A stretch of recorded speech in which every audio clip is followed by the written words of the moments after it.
أعوذ بالله من الشيطان الرجيم. بسم الله الرحمن الرحيم.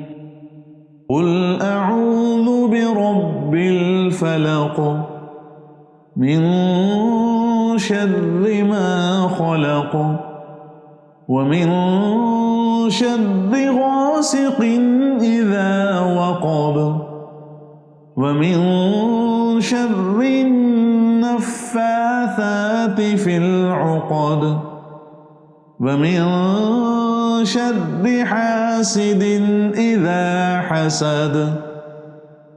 صدق الله العظيم.